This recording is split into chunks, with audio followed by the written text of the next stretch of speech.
Le Chevrolet Silverado EV bénéficie d'une autonomie et performance améliorée. Mais le prix est salé.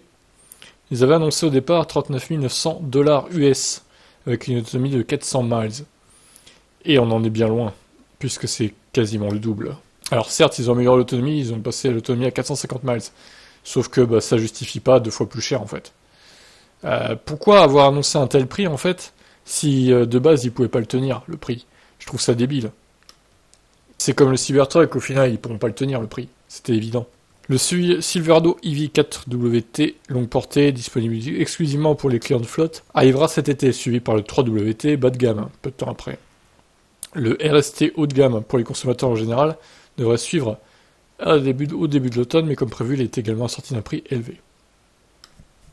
Pour ces prix, les acheteurs obtiendront un camion tout électrique, un pick-up tout électrique avec une autonomie de 450 miles, une capacité de remorquage de 10 000 lb, des capacités d'alimentation à bord, un coffre spacieux et plus encore. Chevrolet a mentionné que la variante 3WT, plus abordable, devrait offrir une autonomie de 350 à 400 miles par charge. Ouais, enfin, plus abordable, pas beaucoup plus quand même.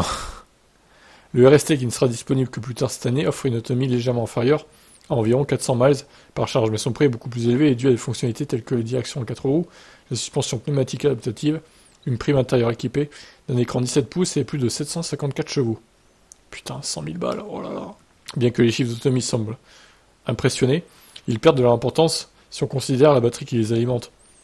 Le RAM 1500 REV qui avait été dévoilé revendiquait 500 miles d'autonomie, 804 km.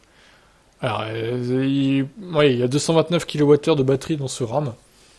Donc, vu que c'est le même groupe, quoique non, c'est pas le cas, c'est Dodge, donc, et donc Stellantis, my bad.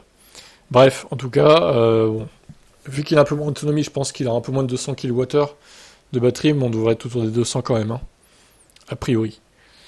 Bon après, c'est pas illogique, hein, un tel prix avec autant de batterie aussi, quoi. 200 kWh, mais c'est juste énorme. C'est 3 fois la taille de batterie de mon Niro, par exemple. Ce qui est juste monstrueux, quoi. Donc pour le coup, les prix sont pas choquants vu la taille de la batterie. Ce qui était choquant, c'est qu'ils avaient annoncé 40 000 $. C'était intenable. Même pour le Cybertruck, hein, faut pas être débile. Hein. Bref, affaire à suivre pour ce nouveau pick-up électrique aux US.